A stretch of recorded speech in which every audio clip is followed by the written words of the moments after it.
Mereka tuh dari kecil udah dituntut sama sekolah untuk lakukan yang terbaik. Contohnya apa? Nilai 90 itu bagi mereka jelek. Nah, buat teman-teman yang nggak tahu 996 itu apa, intinya itu work culture di China. Jadi lu kerja dari jam 9 pagi sampai jam 9 pagi. malam. Ya, sampai malam 6 hari. 6 hari. Gitu. Dan gue juga pernah mengalami itu. Kalian ngerjain itu karena mau pursue something atau karena takut bakal kesingkir? Kalau ngomong environment, takut akan hilang. Oh. Karena daya kompetisinya itu udah dibangun dari kecil kan. Iya. Itu kebawa sampai sekarang. Simpelnya gini deh teman-teman, lu ke PIK dulu, lu ke PIK, lu lihat tuh banner-banner salonnya, udah kagak ada lagi Orang bahasa jual Indonesianya. orang jual sayur orang China sih. Kalau secara etos kerja kita harus lebih dari mereka atau minimal sama lah. Karena kalau enggak ya dengan kompetisi dunia yang udah se-open ini ya jangan salahin kalau akhirnya kita tersingkirkan. Otomatis mereka tuh harus keluarin barang. Karena kalau dia nggak keluarin barang, pabrik mati, pabrik stop produksi, dia jauh akan lebih rugi. Bro Dios, welcome to the inner circle. Thank you Leo Giovanni. Jadi kemarin itu ceritanya ya teman-teman ya, Bro Dios ini gue ikut trip Fei Huang bareng Pak Ahok. Kita ke beberapa kota di China kemarin. Dan di sana kita kenalan dan gue pada saat itu gue langsung mikir, wah ini seru nih kalau gue ajak podcast si Bro Dios ini. Kenapa? Karena dia ini punya pengalaman yang banyak banget. Pengalaman bisnis ya, terutama dengan pengusaha-pengusaha atau perusahaan-perusahaan dari China. Oke. Nah, dan memang Fei Huang sendiri kan menghubungkan pengusaha Indo dan China ya? Ya, jadi kita fokusnya ke platform investasi dan juga perdagangan antara Indonesia dan China. Memang fokus awalnya adalah kita bantu perusahaan-perusahaan China untuk landed invest di Indonesia. Tapi seiring berjalannya waktu, termasuk kondisi rupiah hari ini kan, kita mau nggak mau harus dukung ekspor nih. Gimana kita caranya bisa bantu perusahaan-perusahaan Indonesia ini bisa jualin produknya ke China. Nah, pas banget nih rupiah ketika video ini dibuat ya. Tadi gue cek 18.100 ya. Apa udah 200? Udah 200 tadi. 18.200, mantap. Nah, bro, gue mau nanya ini random aja. Sebenarnya nggak ada di pertanyaan gue, tapi tiba-tiba kepikiran aja. Jadi gimana efeknya ke orang-orang, ya maksudnya pedagang yang mungkin ngimpor produk dari China makin mahal dong? Pasti importir hari ini kan banyak yang mungkin mereka wait and see ya. Dalam artian apalagi pengusaha-pengusaha nggak cuma importir yang tinggal langsung jual, tapi manufaktur yang raw materialnya mereka bergantung 100% ke impor. Otomatis kan impact ke manufacturing cost-nya mereka. Harga jualnya mereka naik. Nah, ini impact-nya kan kemana-mana. Meskipun kata seseorang, orang desa nggak pakai US dollar kan. Cuman tetap efeknya itu kemana-mana. Oke. Nah, tapi lu kan banyak kontekan dan berhubungan dekat dengan banyak pengusaha lokal yang bisa dibilang bertransaksi bukan dalam rupiah gitu loh. Dari mereka gimana tuh kondisinya sekarang? Sebenarnya ya ini juga apa yang udah dilakukan pemerintah juga sih. Kita sekarang sudah memberlakukan transaksi ekspor impor itu dengan mata uang selain US dollar. Nah, contoh sebagai kasusnya khususnya untuk klien China, itu rata-rata pengusaha Indonesia hari ini sudah menggunakan RMB sih, China Yuan untuk transaksi ke China sendiri, baik impor maupun ekspor. Itu sih cukup membantu sebenarnya. Tapi kalau kondisi hari ini, kita sih spesifik memang rupiah kita yang lemah. Jadi nggak cuma USD, RMB sendiri pun kita hari ini, terakhir kita ketemu kayaknya masih 2.400 ya. 2.400, 2.500 RMB. Hari ini udah 2.680, udah hampir 2.700. Dalam waktu mungkin sebulan doang kayaknya. Iya, itu udah hampir naik.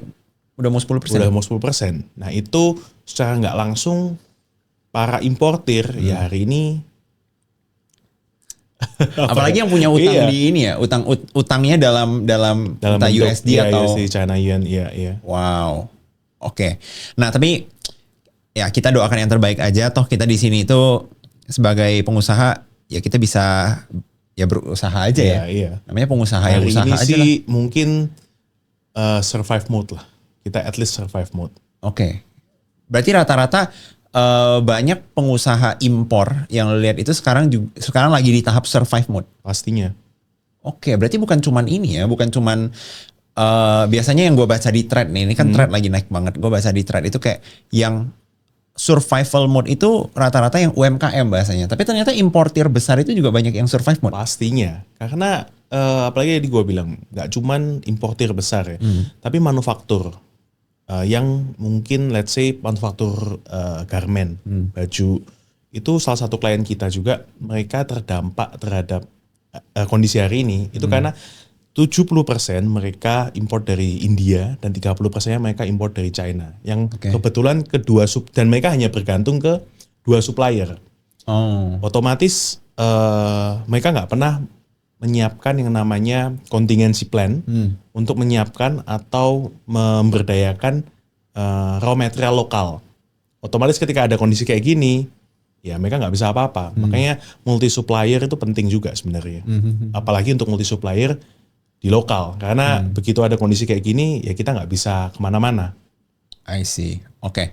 Nah jadi buat teman-teman sebenarnya hari ini kenapa gue undang Bro Dios itu karena gue sendiri itu saksi yang melihat perubahan dari negeri China sendiri, bro. Oke. Jadi sedikit cerita, keluarga punya background impor juga dari dulu. Jadi gue udah melihat China itu dari sejak gue kecil. Dan gue kalau bandingin China dulu dan sekarang, wah itu jauhnya luar biasa, Pak. Dalam kurun waktu sesingkat itu. Nah, hari ini gue mau bedah nggak sedikit ya, banyak ya.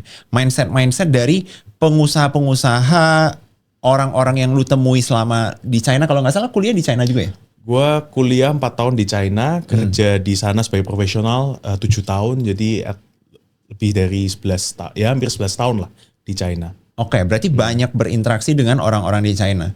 Nah, gue penasaran nih, kalau menurut lu ya, apa sih perbedaan utama antara orang China dan kita di Indonesia yang menyebabkan mereka dalam periode waktu yang singkat itu boom gila-gilaan loh itu negaranya? Ya, sebenarnya mereka ada di kondisi sekarang itu juga perjalanannya panjang ya. Dalam artian awal tahun 80-an, waktu itu Perdana Menteri mereka Deng Xiaoping itu kan mulai membuka pintu untuk dunia internasional. Karena kan sejak mereka tahun 49, setelah mereka selesai perang sama Jepang, mereka kan akhirnya memutuskan untuk menutup diri di zaman Mao Zedong. Nah, di awal tahun 80-an akhirnya mereka membuka diri. Nah, membuka diri itu mereka melalui beberapa fase sebenarnya. Nah, fase paling pertama sebenarnya mereka adalah investasi di pendidikan. Nah, investasi di pendidikan apa? Mereka mencoba untuk mengirimkan orang-orang yang mungkin secara intelektual lebih advance dibanding yang lain untuk dikirim ke Eropa, US ataupun negara-negara maju lainnya. Di sana mereka disekolahkan. Kalau kayak kita di LPDP. Nah, itu sistemnya sama sebenarnya. LPDP sekolah balik untuk bangun negara. Itu pertama. Kedua, mereka mencoba untuk meniru. Ya kan, dulu kan orang taunya amati, tiru, modifikasi China. Dulu orang kalau lihat made in China kan sebel. Aduh, ini pasti jelek, ini pasti imitasi. Nah, tapi itu fase yang harus dilewati. Karena mereka bikin sesuatu yang mereka belum pernah bisa, pokoknya ditiru dulu persis, mereka bisa jual di market mereka yang 1 miliar orang mau beli, orang mampu beli, itu fase yang dilewati dia. Nah, setelah melalui fase itu, mungkin sekitar 20 tahun, di awal tahun 2000-an kan mereka percepatan. Mereka mulai ada percepatan. China mulai punya cadangan emas, mereka mulai ada duit kan untuk kasih subsidi, mereka mulai dorong ekspor. Nah, ekspor itu mereka nggak cuman dorong dalam artian dorong ya, tapi lebih ke policy-nya. Policy adalah subsidi. Mereka itu punya kebijakan tax refund atau returisasi pajak sebesar 13% sesuai dengan PPN-nya mereka, dan itu didorong untuk manufaktur itu bisa ekspor barang jadi. Tidak cuma ekspor barang mentah atau setengah jadi, tapi mereka ekspor barang jadi, PPN yang pernah dia bayarkan untuk beli material dan lain-lain itu dikembalikan 100%. Nilainya dari barang itu sekitar 13%. Nah, itu bagi pengusaha, bagi pabrikan, ya gue jual harga modal aja, gue masih untung 13%. Karena PPN gue balik. Itu kebijakan-kebijakan pemerintah. Jadi pendidikan, investasi pendidikan, lalu di proses yang harus mereka lewati, amati, lalu kebijakan dari negara itu sendiri. Itu apa yang membuat mereka hari ini bisa di titik ini. Sebenarnya banyak yang bisa diceritain sebenarnya. Oke. Nah itu menurut gue fase yang lumayan menarik ya. Karena gue ingat itu dulu pas gue kecil, gue memang setuju. Yeah. Tiap kali lihat barang made in China itu image-nya udah negatif Yeah, dulu. Harus yeah. misalnya made in Japan. Wah keren ini. Berkualitas nih. Kalau bayangannya made in China itu alah sebulan lagi rusak misalnya. Dulu seperti itu. Nah tapi setelah dipikir-pikir, menurut gue itu movement yang pintar juga sih. Karena mungkin pemerintahnya dulu pada saat itu mikir ya. Udah deh nggak apa-apa di awal-awal sekalipun negara gua memproduksi barang jelek dulu. Yeah. Karena kan nggak mungkin dong pemerintahnya nggak tahu pada saat itu mereka produksi barang jelek. Tapi at least kan tenaga kerjanya tahu gimana bikin produk. Betul. Nah, jadi Skillnya kan. industrialisasinya dimulai di situ. At least lu ekosistemnya dibentuk. Orang-orang berlomba-lomba untuk bikin produk. Lalu di situ akhirnya mulai terbentuk yang namanya, kalau mungkin pernah dengar cluster industri. Ya. Ya kan? Ya. Lu bikin misalkan sepatu, di sana klasternya terbentuk, ekosistemnya terbentuk. Ya. Bikin sepatu yang sebelah pabrik 10 km bikin solnya. Ya. Nggak jauh dari 10 km bikin tali sepatunya. Ekosistemnya kan kebentuk. Yang awalnya bikin tiruannya Nike, sekarang bikin produknya Nike, On dan lain-lain. Nah, itu kan sebenarnya proses. Ya. Nah, Indonesia hari ini memang sebenarnya kita agak kecepatan. Kita kan agak leapfrog. Ya. Kita langsung lompat ke jasa. Ya sekarang Ya kan? sekarang siapa lagi yang kepikiran untuk Betul. bikin Orang produksi bikin ya? pabrik males sekarang. Ya. Kita Mungkin kita lah. Iya, Anak muda aja kita nggak kepikiran untuk bikin pabrik sekarang.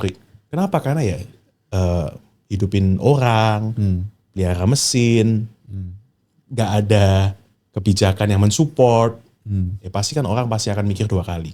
Oke, tapi nah ini gue penasaran aja ya, randomly aja. Iya. Tapi ada nggak mungkin kejadian serupa kayak orang negaranya loncat kodok gitu loh, nggak ada industrialisasinya, biasanya gimana tuh? Maksudnya kita lihatnya kalau China dengan dia ada industrialisasi terjadi ini sekarang China sekarang gitu. Kalau yang loncat kodok gitu gimana? Sebenarnya belum ada sih.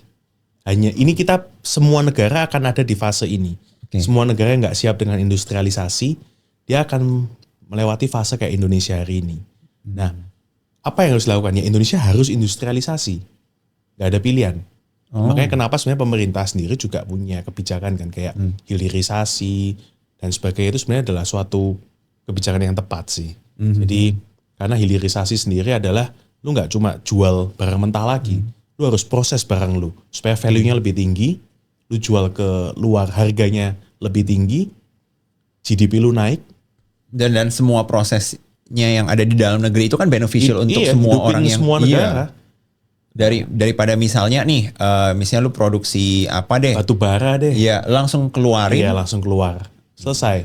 Nah, ya ada orang yang ngomong itu kita terlalu nyaman dengan, kalau bahasanya gue quotes Raymond ya. Quotes Raymond Chin itu dia menyebutnya Dutch disease. Oke. Jadi Dutch disease itu kita terlalu nyaman selama 350 tahun diperlakukan oleh VOC atau Belanda itu sendiri. Oke. Kita enak kan, kita punya raw material, jual, dapat duit, kenyang hari ini, besok mikir lagi, tumbuh lagi. Sumber daya alam gue tumbuh lagi. Nah kita nyaman dengan itu, nggak pernah dilatih untuk wah gimana ya supaya barang mentah ini bisa gue olah. Iya, apa karena kita ini ya, negara kita terlalu kaya jadi orang itu merasa mungkin. Mungkin. Jadi fun fact-nya itu ya, di China pun itu juga secara geografis kan dia besar. Ya. Dia juga ada stereotype orang China kalau dia tinggal di daerah pesisir itu pasti sukses dan tajir. Tapi kalau orang tinggal di daerah mainland tengah, itu mereka pasti males. Karena sama kayak kita. Mereka semua ada, semua tumbuh. Mereka diem zaman dulu ya. Mereka diem aja ambil sayur, hari itu bisa dibuat makan. Nah, orang yang tinggal di pesisir, akhirnya kan mereka hanya bisa bergantung ke mancing. Mereka nanam apapun nggak bisa. Nah, kenapa kok akhirnya orang-orang Chinese yang ke Indonesia, ke Southeast Asia dan lain-lain, rata-rata pasti orang pesisir, orang Fujian, Hokkien, orang Guangdong, Cantonese, pasti orang itu kan nggak pernah lu denger kamu dari mana? kampungnya Beijing kan nggak mungkin, jarang kan, pasti orang Hokkien. Nah itu fun fact-nya di China juga gitu. Oke. Ya. Oke. Wah, ini new insight buat gue sih. Dan ngomongin klasterisasi, gue tiba-tiba kepikiran juga ya. Kalau misalnya gue baru sadar kalau memang di China itu gue notice seperti itu. Tiap kota kayak punya spesialisasi produknya ya. Kayak misalnya mau nyari baju ke kota ini.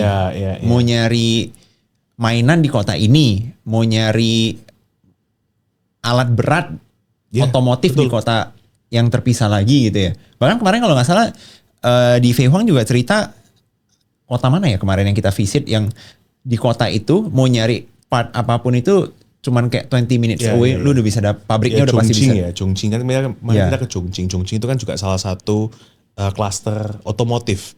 Ya meskipun nggak hanya di Chongqing tapi yang tadi gue sebutin itu adalah sebuah pabrik mobil.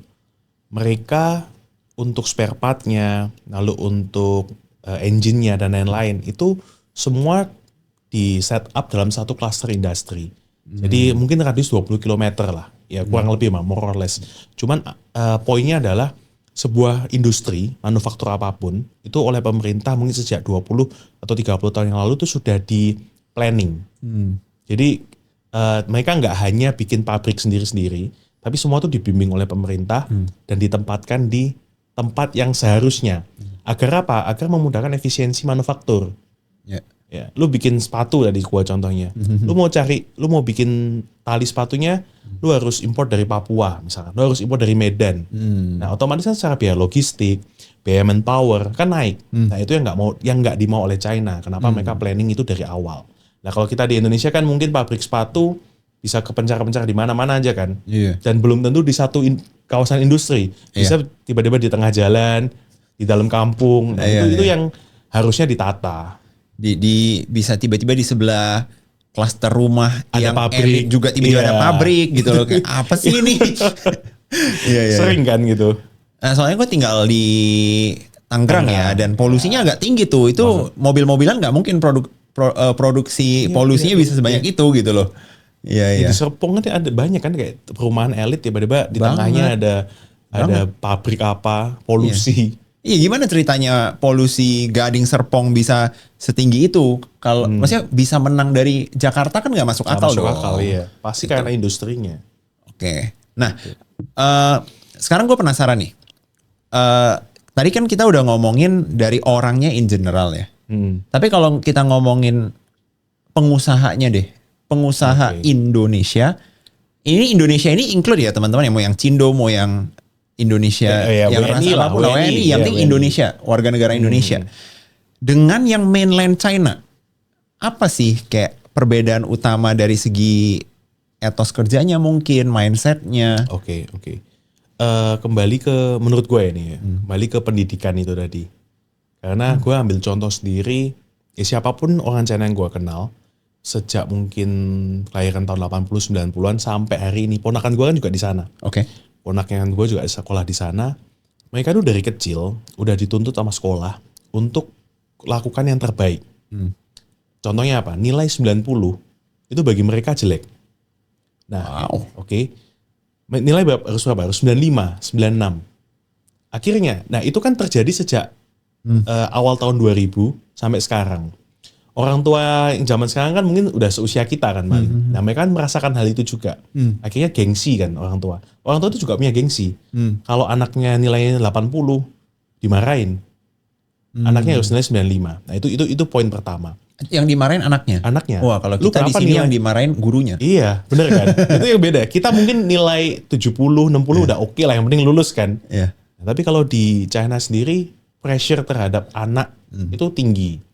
Oke, kenapa mungkin juga tingkat stresnya anak-anak di sana cukup tinggi karena memang pressure dari awal. Nah, sejak SD pun mereka itu sudah didukung, udah di brainwash lah sama sekolah untuk lu kalau lulus dari sini nanti 20 tahun lagi bakal kuliah di Peking University, bakal kuliah di Tsinghua University. Jadi udah di brainwash, kita tuh harus bisa kuliah di tempat terbaik.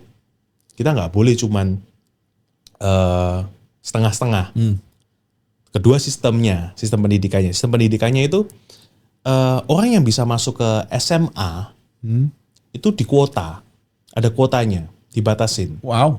Jadi- Jadi berarti nggak semua anak muda itu Bisa bakal end SMA. up. Masa? Iya ya. Oke. Ya ini bisa dicek lah.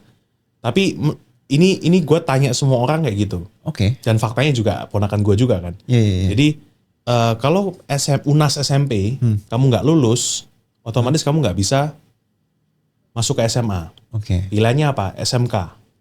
Nah, itu akhirnya kan pressure-nya dan prestisnya kan di sana. Ya.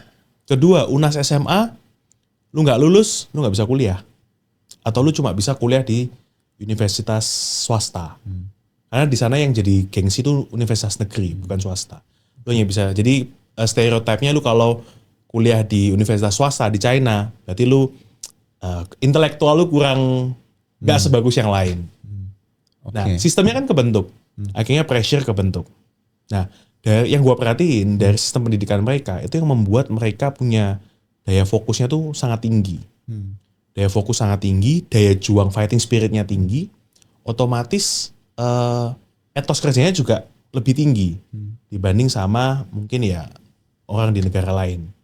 Karena udah dilatih dari kecil ya. Dilatih dari kecil. Dan yang gue notice juga ya adalah setelah gue banyak berinteraksi dengan dan gue melihat orang-orang di China itu benar-benar gak memandang gender juga ya. Ya enggak. Mereka Sekarang yang gender equality banget sih mereka.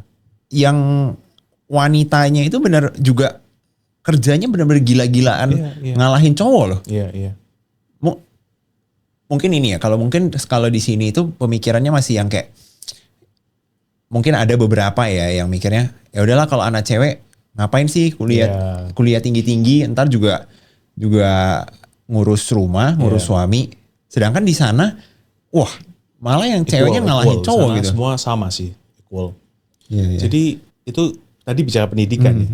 Yang kedua memang akhirnya adalah dari hasil investasi mereka selama kecil, tingkat fokus mereka tuh tinggi banget. Jadi yang gue pernah sharing juga ke beberapa teman-teman itu adalah mereka itu kerja jam 8 pagi, ya start jam 8 pagi. Mereka 7.50 itu udah di kantor. 7.50 udah di kantor. Mereka udah mulai nyalain komputer, mereka udah mulai beres-beresin file-file yang kemarin, ngecek to-do list. Jam 8 TET, mereka start kerja. Jam 12, waktunya istirahat, mereka juga patuh. Oke, istirahat 1 jam, mereka makan, mereka tidur siang, karena mereka punya kebiasaan tidur siang. Bangun tidur siang fresh, power nap kan, power nap fresh, sampai kerja sampai jam 5. Ketika pekerjaan sudah selesai, ya mereka akan pulang. Tapi begitu pekerjaan belum selesai, dikejar target, ya makanya kenapa ada istilah 996 itu. Itu Oke. daya fokusnya mereka tuh yang gue admire sampai sekarang. Gue Bahkan nggak bisa sampai. kemarin juga viral ini loh yang di sekolahan di China itu sampai ada kayak kamera dengan AI yang Oh, iya, mendeteksi tingkat itu fokus Huawei dia. sudah ada. Itu produknya Huawei Tapi itu juga. udah dijalankan di Sudah. sekolah. Setahu gue di Surabaya itu mereka udah kerja sama Universitas Negeri Surabaya itu sudah dijalankan. Jadi mereka bisa memonitor orang yang udah mulai kehilangan fokus, udah mulai capek. Jadi kayak smart class lah bahasanya mereka. Oke. Wah, berarti ini menurut gua ini ya dari awal berarti intinya mereka diberikan good stress menurut gue ya. Stresnya tapi yang ngebentuk mental gitu loh. In a good way, iya. Karena per sekarang ini yang gue lihat itu nyambung gak sih sama orang banyak yang bilang sekarang Gen Z kita itu kayak lembek-lembek banget gitu mentalnya menurut Oke. lo? Nah, tadi yang gue ceritain itu fase mungkin orang kelahiran 90-an. Nah, masuk ke orang kelahiran 2000 ke atas. Itu memang ada dinamika fenomena di China. Daya juangnya nggak kayak dulu. Oh, berarti global. Global. Ini Global. permasalahan global ini. Global. Oke. Nah, kita belum tahu ya China mungkin 20 tahun lagi akan seperti apa. Tapi mereka menurut gue juga sudah mempersiapkan dengan segala teknologi AI dan macam-macam. Cuman orang-orang ini akan seperti apa? Ya gue belum bisa ngomong. Cuman faktanya orang 20 tahun orang kelahiran tahun 2000 itu daya juangnya juga rendah sama kayak kita di Indonesia. Oke. Nah, tapi mereka pas momentumnya. Mereka sudah mengalami fase industrialisasi itu udah selesai. Dan economic boomnya itu udah ngerasain. Akhirnya mereka kan lari ke jasa. Makanya kenapa anak-anak muda di China juga sekarang mereka milih jadi live streamer. Mereka milih jadi ya fokus di service lah. Mereka milih jadi pengantar Luckin Cafe. Mereka milih ngantar-ngantar paket. Karena waktu mereka nggak terkekang. Mereka punya fleksibilitas. Dan income-nya sama kok. Bahkan lebih besar. Sama kerja kantoran. Nah Indonesia ini kan masalahnya ya tadi gue bilang leapfrog. Tapi orangnya udah terlanjur jadi kayak lebih fokus di jasa. Itu yang sedikit membedakan di situ. Apalagi kita belum ngerasain bonus demografiknya kita kan. Kalau sempat semuanya udah yang mode males-malesan aja, terima apa adanya sih. Iya, kacau. Oke. Itu Oke. Ini gue pengen bahas juga tentang fenomena 996 tadi ya. Kita udah sempat singgung sedikit. Itu nyata beneran ada maksudnya apa ya? Itu culture yang udah diterima di dunia kerja China apa gimana gitu? Sebenarnya relate ke yang tadi gue bilang sejak pressure mereka dari kecil. Akhirnya kan kebawa di dunia kerja. Nah, apakah semua perusahaan China seperti itu? Mungkin jawabannya enggak. Tapi mayoritas di kota besar iya. Khususnya untuk kota-kota di Shanghai, Shenzhen apalagi, Guangzhou. Karena apa? Mereka kayak Jakarta. Orang berlomba-lomba di sana untuk bertahan hidup. Market di China sekarang kan very saturated kan. Apalagi kalau kita ngomong salesman lah. Very saturated. Makanya kenapa mereka mau nggak mau mereka harus keluar ke Indonesia, Malaysia dan lain-lain. Karena market mereka sudah saturated. Mereka harus compete kan satu sama lain. Sama antara gua sama lu misalkan. Kita harus compete nih supaya gua bisa di atas lu. Kalau gua nggak di atas lu, gua akan disqualified. Income gua akan turun. Nah, itu yang terjadi di kota besar. Khususnya untuk perusahaan-perusahaan tech ya. Mungkin perusahaan tech akan lebih banyak. Nah buat teman-teman yang nggak tahu 996 itu apa, intinya itu work culture di China. Jadi lu kerja dari jam 9 pagi sampai jam 9 malam. Ya sampai malam 6 hari. 6 hari gitu. Dan gue juga pernah mengalami itu. Oh pas kerja di sana? Pas kerja di sana. Oke, nah gue pengen tahu nih. Lu dan juga orang-orang di sana ya, ketika akhirnya keikut culture 996 itu, kalian begitu karena kalian itu happy nggak ngejalanin itu? As in gini, kalian ngerjain itu karena mau pursue something atau karena takut bakal kesingkir? Jadi kayak motivated atau karena takut bakal hilang gitu? Kalau ngomong environment, takut akan hilang. Oh. Karena daya kompetisinya itu udah dibangun dari kecil kan. Iya. Itu kebawa sampai sekarang. Dan sistem di China itu kan memang agak sedikit berbeda di Indonesia. Kalau kita ngomong sistem penggajian ya, kita bedakan antara kerah putih sama kerah biru. Jadi kalau blue collar kan yang level buruh, kalau yang kerah putih kan yang untuk kantoran. Mereka itu sistemnya selain ada basic salary, mereka itu mainnya juga borongan. Borongan itu dihitung per quantity atau per output atau KPI yang lo dapatkan. Nah, kalau banyak pekerja di Indonesia kan gaji UMR, ya udah lu kerja kayak apapun, lu kerja berapa lama pun, ya segitu. Ya udah segitu. Nah, itu yang membedakan juga.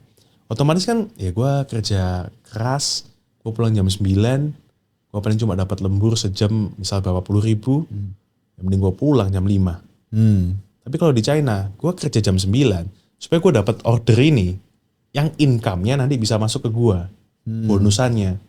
Sama juga kalau kita ngomong buruh pabrik. Gue ditarget 1000 pieces misal. Dalam 1000 pieces, gue bisa selesai di jam 5. Tapi kalau gue kerja jam 9, gue bisa selesaiin 1500 pieces. Otomatis 500 pieces gue akan dihargai sebagai gaji gue juga. Tapi kalau di Indonesia kan, lu bikin 1000, bikin 1500, sama kan.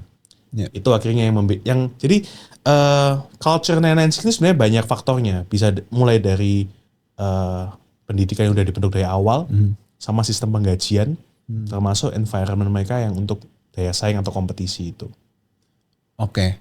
Nah kemarin juga sempat viral, gue baca kan, di China persaingan dunia kerja itu se ekstrim itu, bahkan sampai yang ada ini gue nggak tahu ya hoax apa enggak, tapi gue baca dari Twitter dan thread.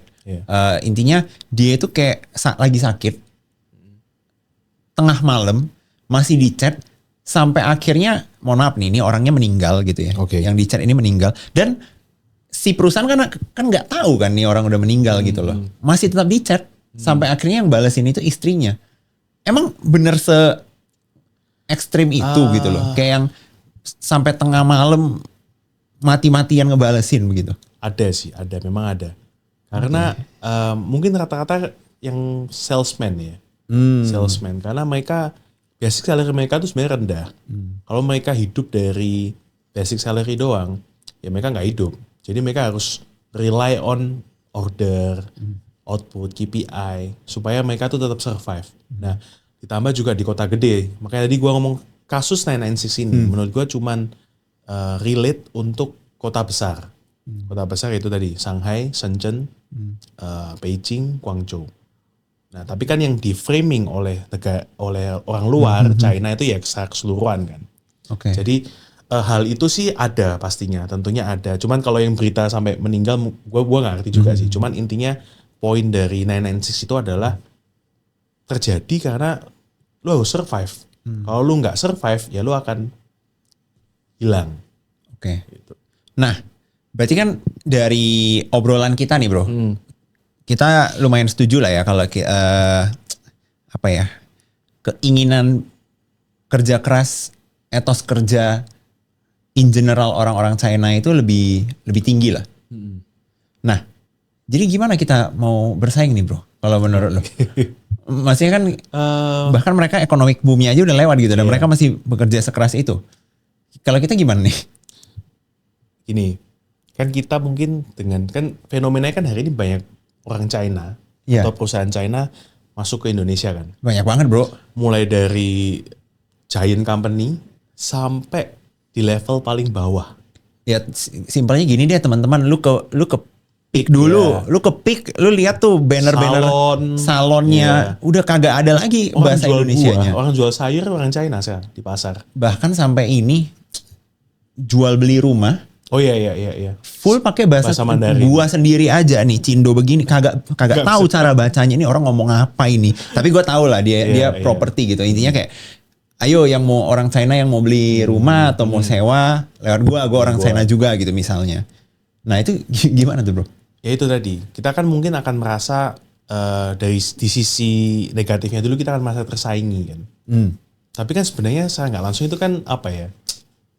Tamparan lah buat kita. Kalau secara etos kerja kita harus lebih dari mereka atau minimal sama lah. Karena kalau enggak ya dengan kompetisi dunia yang udah se-open ini, ya jangan salahin kalau akhirnya kita tersingkirkan. Itu yang pertama. Yang kedua memang ya mungkin daya fokus tuh mungkin harus ditingkatkan. Etos kerja itu harus diperbaiki dari kita sendiri ya. Gue kasih contoh ya, misalkan di China tadi kan gue bilang jam 8 mereka kerja, jam 12 istirahat, jam 1 kerja, jam 5 pulang. Gak ada tuh di tengah-tengah mereka keluar untuk rokokan dulu, ngopi dulu, main ML dulu. Gak ada, beneran gak ada. Gue gak pernah ketemu selama gue 6 tahun di sana. Tapi mereka ketika istirahat, mereka beneran rokokan, mereka beneran ngopi, mereka beneran tidur. Jadi patuh pada waktu. Itu yang mungkin bisa kita contoh, yang bisa kita terapkan juga. Tapi apakah bisa secepat itu, seinstan itu kita mencontoh itu ya? Gue ya kembali ke orangnya masing-masing sih.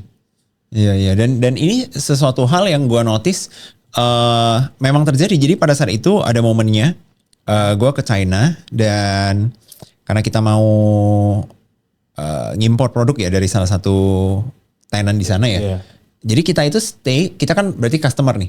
Kita itu gue duduk di kantornya itu dari ini kita udah dibawa keliling tuh seharian. Terus jam 10 malam baru nyampe ke kantornya. Tapi itu masih harus nyelesain order. Jadi apa yang mau kita order gitu kan. Itu tim di sana benar-benar kagak pulang. Iya, nah, ya itu. Benar kan?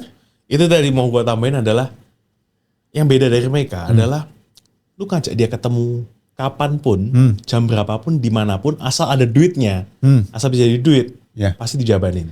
Dan itu bukan cuman bosnya loh. Lo ngerti Iya, gak sih? Kayak staffnya. staffnya juga. Kenapa staffnya? Karena tadi gue bilang, borongan, dia harus fight untuk itu. Bonusnya masuk ke dia.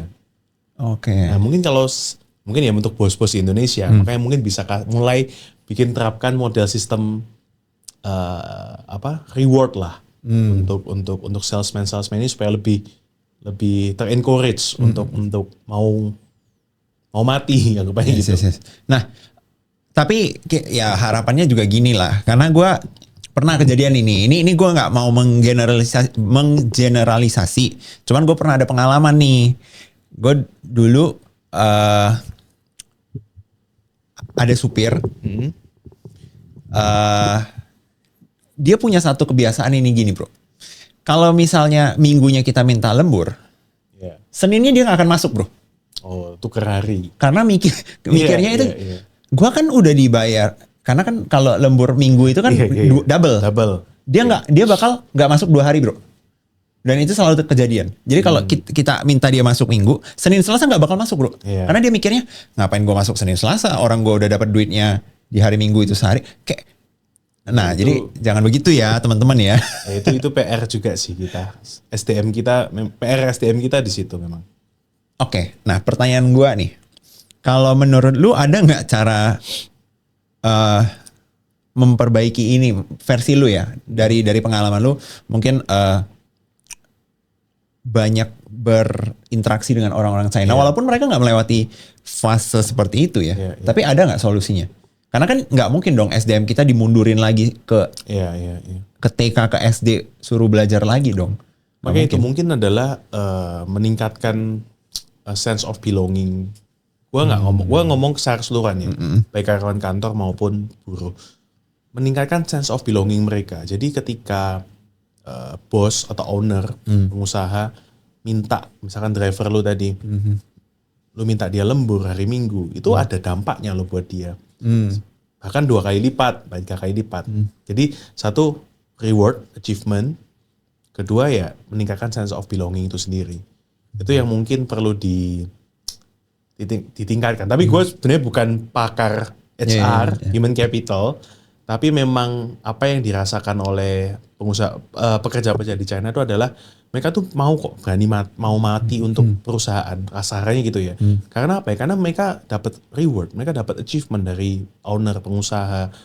Itu yang akhirnya terbentuk. Tapi kalau kita ngomong pendidikan ya nggak ada cara bro. Oke. Nah, ada satu fenomena lagi bro yang gue notice tiap kali gue berinteraksi dengan pengusaha di China atau kayak berbisnis dengan mereka. Kenapa makanan itu selalu berlebih banget ya bro ya? Jadi buat teman-teman yang nggak tahu, kalau kalian itu ke China dan dijamu bahasanya ya oleh orang di sana, pengusaha di sana atau vendor kalian di sana, kalian udah pasti bakal diajak makan dan makanan yang dipesen itu pasti akan selalu berlebih. 3 kali lipat dari standar porsi lu. Jadi nggak bakal bisa habis dan nggak boleh habis ya. Oke. Itu sebenarnya kembali ke culture juga sih. Jadi China itu kan sebelum tahun 80-an kan very poor lah, very poor. Jadi mereka untuk makan nasi aja susah. Lalu ada fase ketika mereka mulai berkembang di awal tahun 2000-an. Mereka udah pegang duit nih. Atau kalau bahasa orang OKB lah. OKB. Mereka mulai pegang duit nih. Mulai spend, mulai berani traktir orang. Zaman dulu mungkin bokap nyokap kita atau akong-akong kita setiap ke China kan pasti ngasih duit kan. Kalau kita ke kampung halaman kita kasih duit nyumbang mereka karena mereka kan berkebutuhan. Sekarang kan kebalik. Kita kalau ke sana ke kampungnya malah kita dikasih angpau balik sama dia. Nah, fenomena itu sebenarnya karena mereka ada gengsi yang mereka jaga. Tamu kalau datang kita harus jamu sebaik mungkin. Kalau sampai mereka makan lalu makannya habis, berarti tandanya kurang. Lu ngejamunya cuma setengah-setengah, kurang.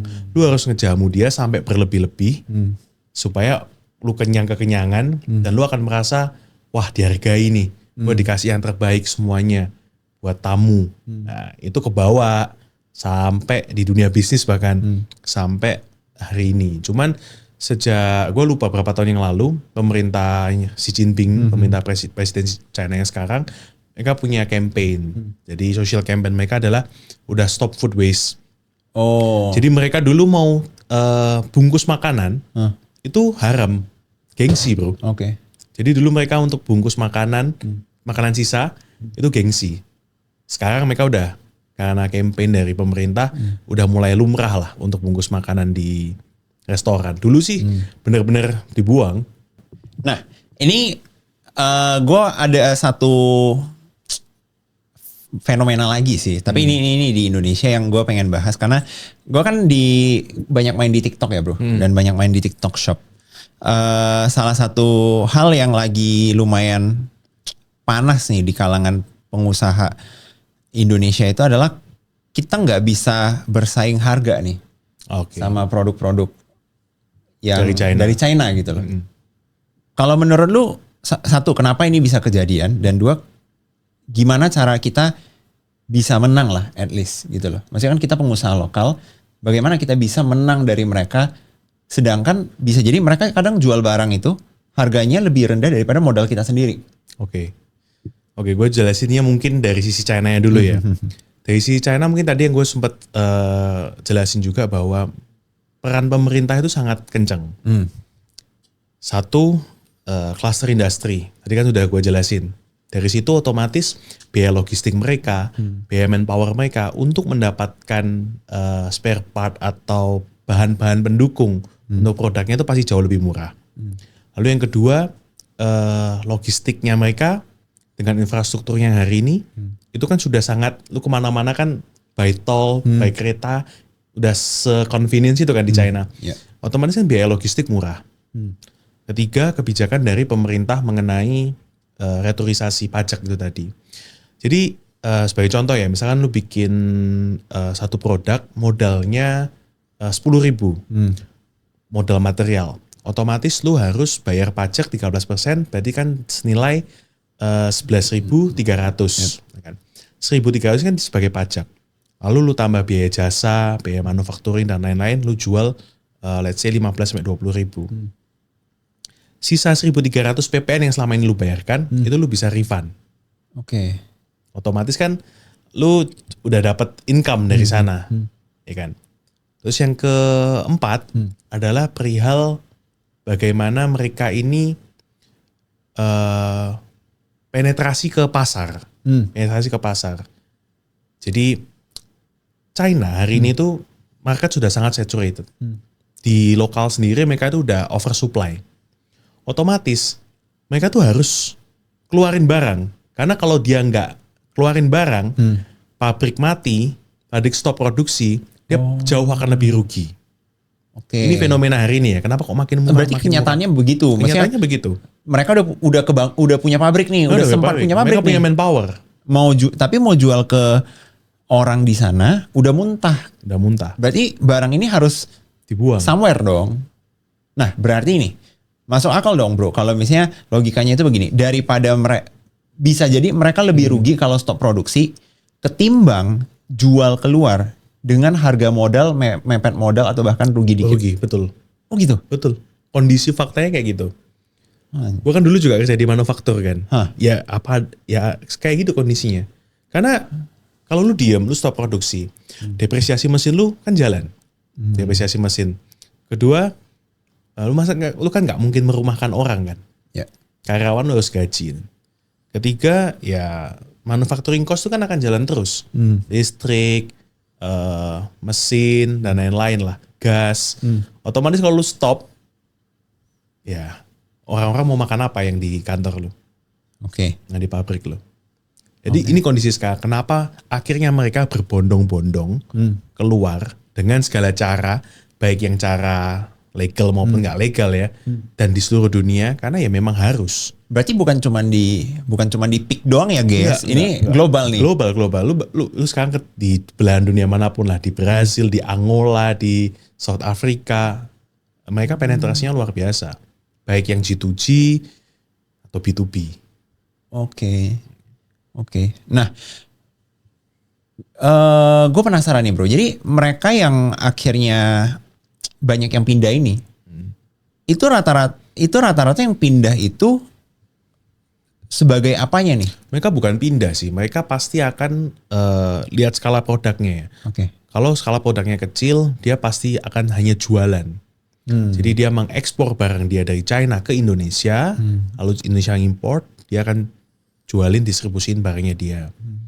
Tapi kalau manufaktur, karena mungkin beberapa produk, misalkan untuk dia supply ke pemerintah, building material let's say, atau apapun itu, diwajibkan, atau mobil misalkan, diwajibkan yang namanya TKDN, tingkat kandungan dalam negeri, let's say 40% untuk building material, mau nggak mau kan mereka harus build pabrik di sini, set up pabrik di sini. Ya, jadi itu sih. Cuman gue setuju banget sih dengan statement lo tadi, kalau misalnya mungkin mereka ke pressure juga ya, karena gue notice mereka tuh berani banget loh bro. Yeah. Kayak mereka yang pindah, bukan maksudnya yang gue nggak tahu lah udah pindah atau gimana, yang penting para Pengusaha Chinese mainland yang ada di sini itu jujur Indonesianya jelek bro, kayak tapi bisa bertahan dan bisa hidup dan bisa, lo ngerti gak sih? Mungkin satu pesan tadi ya, kalau ditanya gimana nih orang Indonesia supaya bisa kayak orang China. Kalau etos kerja kan mungkin perlu bertahun-tahun lah untuk berubah habit dan lain-lain. Yang perlu ditambahkan tuh adalah berani matinya itu dulu. Itu yang gue admire banget sama orang China. Lu ke pabrik nih, lu minta sesusah apapun, pasti dijawab bisa. Pasti dijawab bisa dulu. Nah ini by the way ini pas banget. Ini gue gak tahu kenapa bisa pas banget kan. Gue hari ini kan gue podcast sama lu kan bro. Pas banget hari ini itu juga gue upload YouTube. Gue baru bikin video itu gue bahas kenapa tiga pembelajaran yang gue dapet dari China. Nah itu gue baru up sih teman-teman. Jadi boleh nonton juga. Nah cuman salah satunya itu gue bahas bener-bener mereka itu punya sifat yang begini. Kalau klien minta apapun, jawabannya itu akan bisa dulu. Iya. Yang penting nyarinya urusan belakang. Urusan belakang. Yang penting bisa dulu. Nah, itu yang gue admire. Sampai kadang kayak, ya karena kita udah lama di China kayak udah tahu banget tipikal China nih.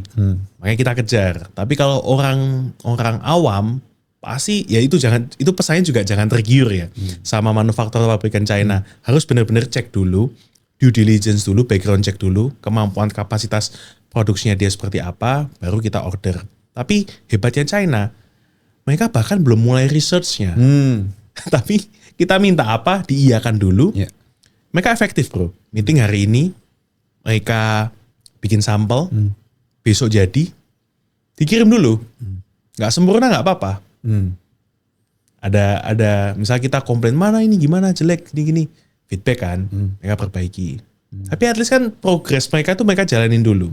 Nah kalau kita kan mungkin meeting bisa 3-4 kali, tapi researchnya belum keluar, sampel nggak keluar. Nah itu yang akhirnya kita kalah speed, kalah cepat. Nah kalau ngomong speed kecepatan, kita harus belajar banyak di China. Makanya kemarin juga baru ada, gue lupa ya entah pengusaha Jepang apa China tuh yang bilang bisnis di Indonesia itu kebanyakan MOU-nya tapi nggak ada progres eksekusinya. Oke. Nah, ini juga fenomena yang memang benar adanya. Coba teman-teman notice nggak? Kalau misalnya kita minta apapun ya atau kita request apapun di sini di Indonesia, jawabannya itu rata-rata pasti kita usahakan Pak. Iya. Kalau memungkinkan Pak, kayak ngerti gak sih kalau di China jawabannya mau bisa dulu. Mau kondisinya memungkinkan kayak mau lautan kebelah kayak tetap dicariin gitu loh. Benar nggak? Iya. Sebenarnya plus minus ya. Gue juga sebel sebenarnya kadang sama China itu karena kita di Indonesia mungkin terbiasa semua itu terstruktur kan. Kayak kita ngerjain hal misalkan ini harus gini, harus planning dulu, ini harus bener dulu nih birokrasinya. Nah sebenarnya ada satu negara yang menurut gue itu juga lambat tapi berhasil. Apa itu? Jepang. Jepang itu sangat lambat kalau mengambil keputusan. Kebetulan dulu perusahaan gue itu juga banyak berinteraksi sama perusahaan Jepang, jadi gue sedikit tahu lah mengenai culture bisnis mereka.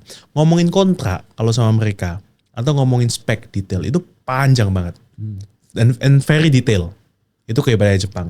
Tapi Jepang kenapa kok bisa hebat juga? Oke. Nah, Indonesia itu kebiasaan dengan pola-pola Japanese atau Western minded, di mana attention to detail, lu harus gini, ditambah birokrasi kita. Jadi cocok nih, combo udah attention to detail tambah birokrasi, tambah makin lama kan. Kalau di China hal itu nggak ada. Mereka eksekusinya cepet banget, meskipun nggak sempurna. Nah itu kalau kita mau di situ, kita mau cepet, ya coba belajar dari China deh. Oke, nah ini gue mau nanya juga bro, dan kita harus fair ya. Dari tadi kalau misalnya podcastnya berhentinya di sini itu seakan-akan kita itu agen pemerintah China. Gitu. Enggak ya guys.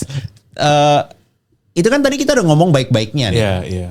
Tapi pasti ada dong dark side dari kerja atau usaha atau bisnis di China gitu loh. Dari pengalaman lu ada nggak dark side-nya? Untung mereka orangnya ternyata apa gitu. Cenderung apa gitu. Mereka itu karena tadi kalau bahasa Surabaya bonek ya, berani mati. Oke.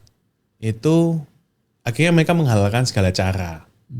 Ya, tapi tidak berlaku untuk semua pengusaha China ya, tapi beberapa oknum yang akhirnya kalau kita bisnis import, kadang kan yang apes kita ketemu scam, kita ketemu pabrik yang mungkin nggak sesuai dengan yang disampaikan. Nah itu kenapa setiap klien-klien kita juga ketika mau import barang dari China, kita pasti bantu untuk due diligence atau background check. Karena banyak banget akan ketemu supplier dari China yang ngakunya pabrik, yang ngakunya punya kapasitas besar, tapi ternyata dia cuma trading company, atau bahkan even cuma makelar atau perorangan, yang dia sama sekali bukan bagian dari pabrik ini. Nah itu kan bahaya sebenarnya. Kenapa? Bahaya kan di quality-nya, dia nggak punya kontrol terhadap quality, kapasitas, pengiriman, lead time. Nah itu yang jadi kadang jadi trap lah buat pengusaha-pengusaha Indonesia yang mau mulai untuk import dari China. Berarti ini ya, kejadian makelar itu nggak cuma banyak di Indo, tapi di China banyak banget. Banyak banget. Kan mungkin banyak orang yang mulai impor dari China kan pasti mulainya di Alibaba, 1688. Lalu mereka coba mulai keluar ke Canton Fair. Nah, di situ kan kita belum tentu ketemu pabrik. Yang kita temui yang gue sebutin tadi, trading company atau perseorangan, makelar. Cara ngebedainnya gimana? Ya kita harus due diligence, kita harus cek. Cek dalam artian kalau lu mau audit, lu harus audit. Kalau misalnya kalau skala lu gede dan lu punya capability untuk audit ke sana, lihat pabriknya, lu harus audit. Nah, kalau klien-klien kita, karena kita Feiwang sendiri ada representatif di sana, otomatis kita akan bantu cek untuk due diligence secara corporate atau company-nya seperti apa. Ini orang nih, misalnya si A, beneran nggak ada di perusahaan itu? Dia sebagai apa? Business license yang dia kasih ke kita sesuai nggak dengan faktanya yang terdaftar di pemerintah? Oke. Namanya dia ada nggak di misalkan di shareholder atau di direktur gitu? Ya, itu bisa dicek semua sebenarnya. Selain itu apa bro? Ada nggak dark side lain yang mungkin lebih ini deh? Orang di China itu orang China benar-benar happy dan makmur nggak sih? Karena kan sekarang image yang tertanam di kita ini, wah China maju, lihat Chongqing, Shenzhen. Tapi orang di dalamnya itu benar-benar makmur nggak? Jangan-jangan kayak ini nih, kayak orang bilang di Dubai, kan walaupun megah banget. Oh tapi banyak homeless. Iya. Kalau itu sih di China sekarang udah hampir nggak ada sih. Oh gitu? Kayak gue 10 tahun sejak gue kuliah, kayak homeless, orang miskin gue belum pernah lihat. Cuman masih ada orang yang secara ekonomi belum masuk ke taraf makmur, mungkin di daerah-daerah pedalaman, di desa atau China bagian barat. Kalau pernah dengar kayak Xinjiang, lalu daerah Sichuan, provinsi Sichuan. Tapi untuk kota-kota kecil itu mereka memang secara ekonomi sih masih belum semaju orang yang di kota pesisir. Itu memang faktanya ada. Tapi apakah mereka homeless dan lain-lain? Pemerintah udah rapiin itu, jadi nggak kelihatan. Oke. Nah, rapi ini apa ya? Karena agak ngeri nih sama pemerintah China dibilang rapi. Maksudnya rapiin itu dalam artian dibina. Oke. Jadi kalau misalnya mereka memang benar-benar nggak punya, mereka akan bina. Mereka ada panti jompo untuk yang udah usia, mereka ada tempat pelatihan, vokasi, itu ada kok memang. Jadi ya secara sistem menurut gua sekarang sudah baik, hanya memang untuk dark side-nya apa, mungkin lebih pada ke itu tadi sih, lebih ke stressful-nya itu sih. Jadi tingkat stresnya mereka itu sudah kayak kita kalau pernah dengar kan Jepang, Korea kan tingkat bunuh diri lah apa kan cukup tinggi kan. Nah di China sendiri karena stressful di pendidikan, di dunia kerja, kompetisi antar sesama karyawan, sesama perusahaan cukup tinggi. Akhirnya secara stressfulnya mereka cukup tinggi. Oke, ini jadi dilema ya teman-teman. Jadi coba deh ini random aja nih. Kalian tulis di kolom komen, kalian lebih milih tinggal di negara yang lu itu happy ya, tapi miskin nih. Lu happy tapi miskin. Tapi happy lu gitu loh, kayak ya mau makan ada sawah berapa petak gitu kan. Bisa lah lu makan. Tapi happy. Atau stressful gitu kan, kayak China stressful dari kecil itu udah stress gitu. Harus jadi yang terbaik. Tapi berpotensi makmur gitu. Nah, lu coba tulis di kolom komen. Sebenarnya pada dasarnya kita tuh nggak akan bisa menyamakan antara China dan Indonesia ataupun negara yang lain. Karena ya secara culture, secara kita tumbuh besarnya, historinya pun juga berbeda. Menurut gue juga nggak akan ada satu negara pun yang bisa menyamai China. Oh gitu? Ya karena faktornya apa? Sejarah, tadi gue juga bilang pemerintahnya, dan memang sistemnya. Kan nggak ada satu negara pun yang hari ini secara sistem pemerintahan sama dengan China. Yeah. Ada yang sedang mencoba meniru. Coba tebak apa? Gak tau. Vietnam. Oh gitu? Jadi Vietnam secara sistem pemerintahan sama, sosialis mereka. Satu partai. Oke. Tapi mereka mencoba mulai sosialis liberalis. Jadi mereka coba mulai membuka diri. Vietnam kan. Jadi mungkin kalau lihat pertumbuhan peningkatan ekonomi Vietnam sendiri sudah secara pertumbuhan sudah di atas Indonesia. Pertumbuhannya ya. Bukan bahkan diproyeksikan bisa jadi negara maju duluan. Betul. Karena itu tadi sistemnya terpusat dan terbuka, open to investment. Nah Indonesia kan kendalanya kan kita secara sistem kan masih multi partai dan lain-lain. Jadi pasti akan ada gejolak pasti. Itu yang membedakan sih. Apakah Indonesia akan bisa seperti sama China? Ya nggak akan bisa sama karena sistemnya beda. Oke.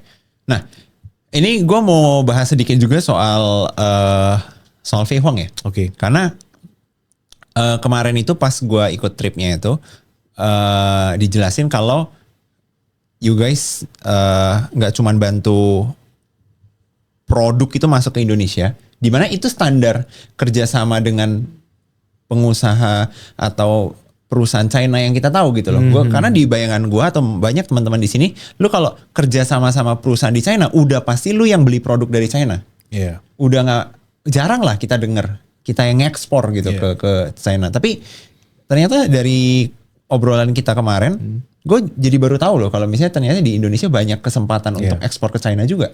Jadi memang sejak mungkin after COVID ya, 3 tahun terakhir ini kita mulai fokus gimana caranya pengusaha Indonesia atau komoditas Indonesia ini bisa masuk ke market China. Jadi beberapa klien kita juga mulai dari retail, FMCG, sampai ke komoditas berat. Kayak misalkan produk turunan kelapa, lalu untuk tembaga, itu kita bantu ekspor ke China. Nah, memang banyak challenge-nya juga. Nggak segampang datengin barang China ke Indonesia. Karena jelas murah, kita punya market, kita bisa jual. Tapi kalau China ini kan dia secara manufakturnya udah kuat lebih dari kita lah ya. Dia punya daya beli sebenarnya. Cuman gimana caranya kita bisa memenuhi requirement dari daya beli China. Itu PR paling besar kita hari ini. Jadi mungkin banyak kok beberapa produk Indonesia yang sudah masuk ke China. Tapi mostly masih dikuasai sama FMCG. Jadi mulai dari produk-produk kopi, brand-brand Indonesia, salah satu brand terbesar di Indonesia juga sudah masuk. Lalu kayak mie instan, terus produk wafer, itu sudah mulai masuk. Tapi itu kan mereka memang perusahaan Indonesia yang sudah punya background manufaktur yang cukup besar. Nah yang jadi challenge itu kan untuk UMKM, atau misalkan yang memang skalanya masih kecil lah atau menengah. gimana mereka tuh bisa masuk ke market China. Sebenarnya secara produk, kalau gue boleh ngomong, banyak produk-produk kita tuh yang cukup menarik. Salah satunya mungkin produk turunan kelapa. Jadi produk turunan kelapa itu gue bagi jadi dua. Satu memang yang komoditas, satu yang retail.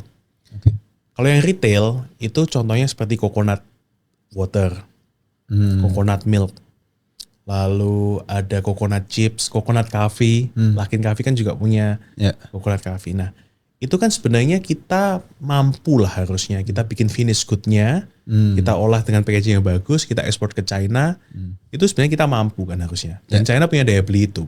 Tapi fakta yang terjadi sekarang adalah kita hanya jual bahan mentah.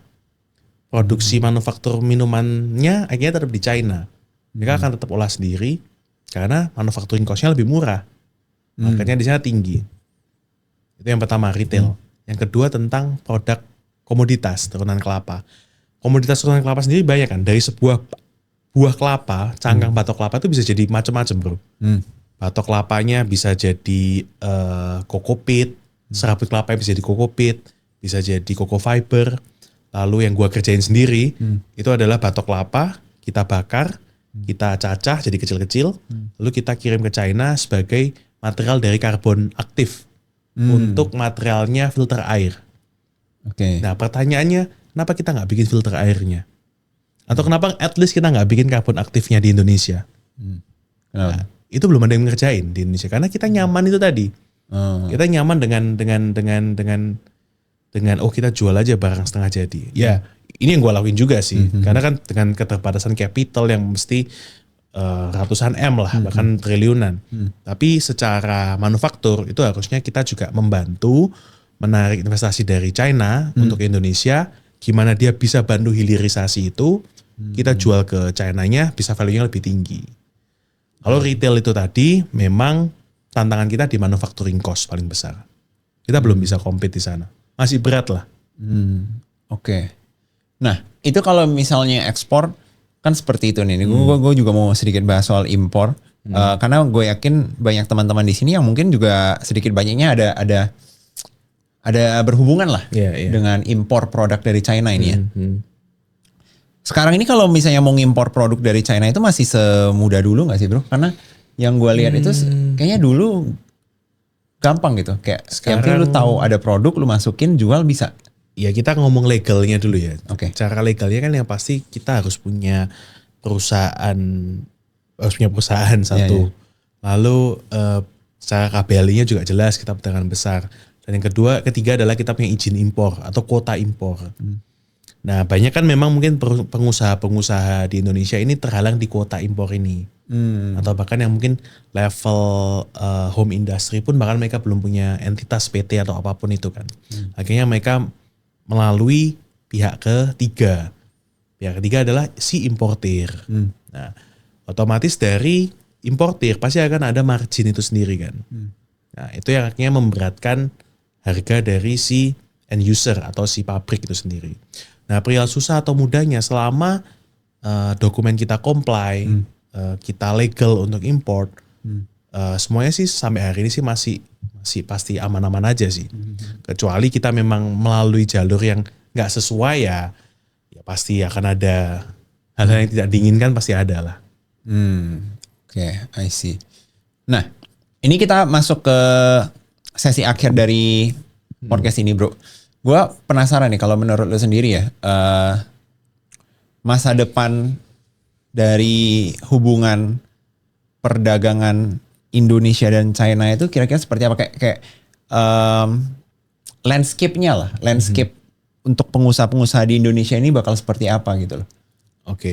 Kalau gue bisa encourage sebenarnya adalah kita harus encourage orang-orang untuk ekspor.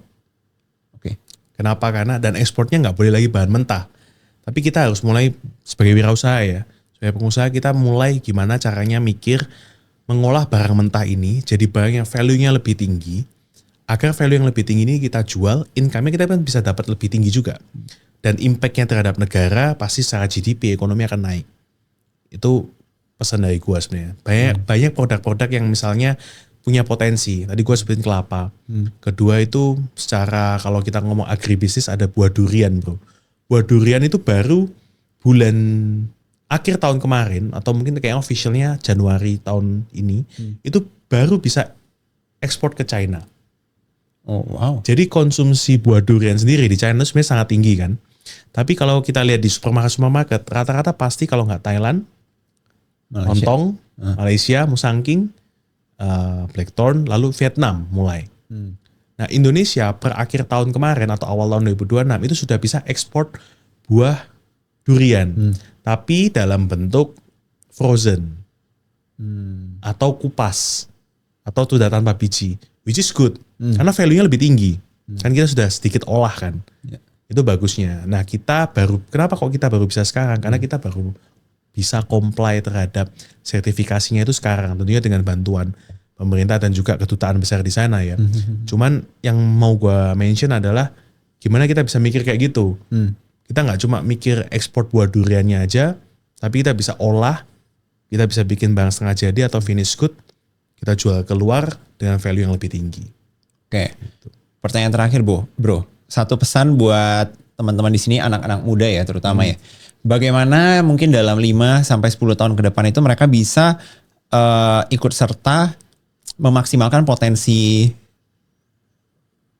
perdagangan ya, terutama dengan China negeri lah sendiri. ya. Ya. Tentunya kita harus tadi yang udah gue jelasin apa yang kira-kira produk apa kita harus do research.